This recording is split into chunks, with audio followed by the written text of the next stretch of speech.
ကဲဒီတစ်ပတ်အချိန်20မြောက်တရီရီဆိုင်လာလေးပြမယ်နော်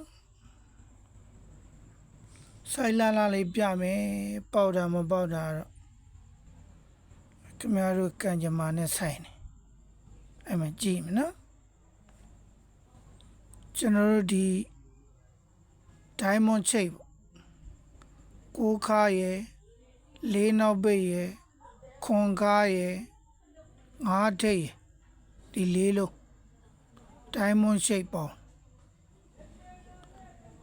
ငါးကိုပေါင်းတော့လေးနဲ့ပေါင်းတော့8နဲ့9ပေါင်းတော့9အဲ diamond shape ပေါင်းရင်9ပုံသေးဒီဘက်ကိုလည်းကြည့်လိုက်3ခွန်ဆိုတော့3ည2နဲ့ပေါင်းတော့2ဒီ3ခါနဲ့ပေါင်းတော့9 diamond shape ပေါင်းရင်9ဒီဘက်မှာလည်းကြည့်လိုက်အောင်4 3ည6ဆိုတော့3ည3ညရဲ့9ရဲ့ပေါင်းတော့လေ9ပဲအဲဆိုရင်ဒီမှာ6ခွန်6ဆိုတော့9အဲ9 6ခါနဲ့ပေါင်းမှ9မှာအဲတော့ diamond shape ပေါင်းရင်9ပုံတည်ရရောအဲနောက်ဒီမှာဒီနောက်နှလုံးပေါင်းဝိုင်းထားတဲ့ဒီနောက်နှလုံးပေါင်း6ရဲ့ဒီနောက်နှလုံးပေါင်း2ရဲ့ပေါင်းရင်8ပုံတည်ဒီဘက်လည်းကြည့်လိုက်အောင်ဒီနှလုံးပေါင်း8ရဲ့ဒီနှလုံးပေါင်း3ညရဲ့ပေါင်းတော့လေ8ပဲဒီနှလုံးပေါင်း2ရဲ့ဒီနှလုံးပေါင်း6ရဲ့ပေါင်းတော့လေ8ပဲဒီနှလုံးပေါင်း9ထားပြီအဲဆိုကျွန်တော်တို့နောက်နှလုံးပေါင်း3မှရမှာအဲကြတော့ခွန်နောက်ပိတ်ထည့်လိုက်အစောနဲ့6ခါရတာတော့ခွန်နောက်ပိတ်ထည့်လိုက်နောက်နှလုံးပေါင်း3အနောက်နှလုံးပေါင်း3နဲ့နောက်နှလုံးပေါင်း9နဲ့ပေါင်းရင်အဲ့ဒါ10ပုံသေးပဲအဲဆိုရင်ထိတ်ကကြတော့ဘယ်လိုရမလဲဆိုရင်ဒီမှာ3ထိတ်6ခါ9နောက်ပိတ်ဒီ A shape ကလေးပေါ့ A shape ပေါင်းမယ်ဆိုရင်4ရ3 6 5ဆိုရင်4ဒီမှာကြည့်လိုက်အောင်ဒုတိယက3ညခွန်ဆိုတော့လေ4ပဲ9 4 1ဆိုတော့လေ4ပဲအဲဆိုရင်ကျွန်တော်တို့ခွန်နောက်ပိတ်ရှိတာတော့ခွန်9 8ထိပ်မှ4မှာအဲကြတော့တဲတစ်ခွက်ပဲအဲ့ဒါတပင်ကျော်လိုင်းလေး4ကမြောက်စီးလေးဒါလေးပေးပါစေဆူတောင်းကြဗျာတဲ့ပေးရင်တော့ရှေ့လျှော့ခွန်ပြန်ကြလို့လည်းပြောလို့ရတယ်နော်အဲ့တော့ရှေ့လျှော့ခွန်လေးအဲ့ဒါလေးရပြီဆိုရင်ဒါလေး screenshot ရိုက်တာနောက်တစ်ခုပြ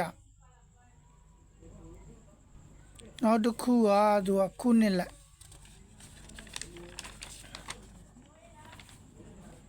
ခုနှစ်လိုက်ဆိုတော့ကျွန်တော်တို့ကဒီမှာ2095ခုနှစ်95ခုနှစ်မှာပါကနန်းထွက်တာတော့ဆိုတော့369အဲ369ကဒီမှာဒီလိုပေါင်းရင်ခွန်ရိတ်နေဆိုတော့ဆွဲလိုက်မယ်နော်ခဏလေးပြီးမှကြည့်တော့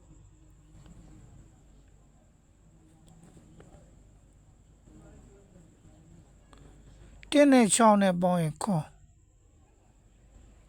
9နဲ့9နဲ့ပေါင်းရင်4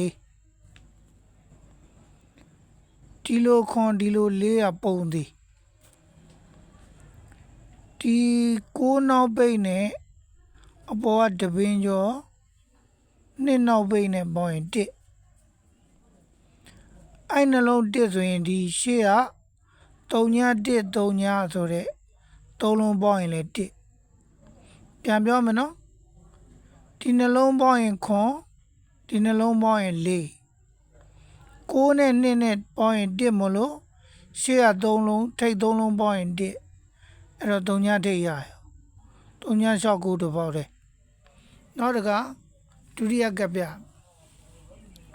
ဒုတိယကပ်က2005မှာပါကနန်းထွက်တော့ဆိုတော့ဒီမှာဒီလိုပေါင်းရင်ခွန်ဒီလိုပေါင်းရင်4ခွန်နဲ့4ကပုံသေးအဲ့တော့ခွန်နောက်ပိတ်နဲ့နှစ်နောက်ပိတ်နဲ့ပေါင်းရင်99ကြောင့်ဒီရှေ့ကထိတ်3လုံးပေါင်းရင်9အဲ့ကြတော့5ထိတ်5ခွန်ဆိုတစ်ပေါက်တည်းထွက်တယ်နော်နောက်တတိယကပ်ကိုကြည့်လိုက်ရင်ရှင်းလာလိမ့်မယ်တတိယကပ်ကဒီမှာ6နဲ့1နဲ့ပေါင်းရင်ခွန်3နဲ့1နဲ့ပေါင်းရင်4ဒီလိုခွန်ဒီလို4ကပုံသေး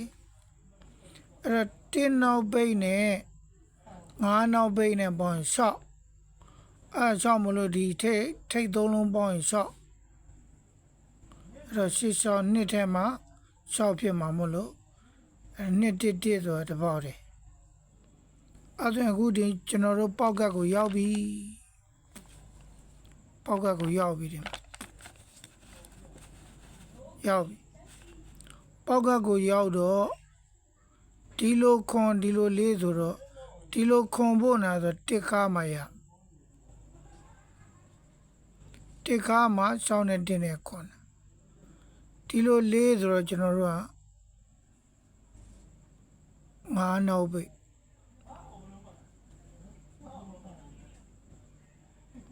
အာမဒီလို4မှာအဲ့တော့ဒီလိုခွန်ဒီလို4ဆိုတော့တင်9နောက်တွေ9နဲ့အပေါ်တပင်ကျော်က8နောက်ပိတ်နဲ့ပေါင်းတော့3အဲ့ဒါရင်ဒီထိတ်3လုံးပေါင်းရင်3ဆိုတော့အပေါ်မှာနှလုံးပေါင်း9ထားရှိထားပြီဆိုတော့ရှေ့မှာ8ထိတ်မှ3မှာ8ထိတ်မှ3မှာ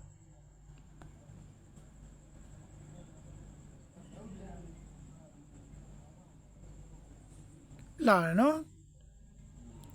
ဒီလိုခွန်ဒီလို4 9နဲ့တပင်ကျော်က8နဲ့ပေါင်းရင်3ထိတ်3လုံးပေါင်းရင်လည်း3 8တက်5အဲ့တော့8တက်5ရဲ့စောနာပြတဲ့ကျွန်တော်တို့ဒီမှာ6ခွင်နော်အကြတော့အခုပြတာက8တက်5စောနာပြတာက6ခွန်အဲ့တော့ဒီကနန်းနှစ်ကွက်ကိုလေးကစီမလို့အများကြီးလည်းမထိုးနဲ့ပေါ့ဗျာအဲ့တော့ကျွန်တော်ကတော့ဒီနှစ်ပရိန်လုံးပေးပါစေပဲဆူတောင်းပြီးတော့ဒီနှစ်ကွက်ထဲကိုကျွန်တော်တစ်ကွက်9000စီလောက်ပဲကျွန်တော်ကတော့ထိုးမယ်အဲ့တော့ခမရောလည်းဓာကြီးလိမ့်မထိုးနဲ့ရှဲဆိုတာသူတွက်ချင်တာတွက်တာအဲ့တော့ကနန်းလှလေးလိုပဲကောင်းစဉ်တက်လိုက်တော့မယ်နော်โอเค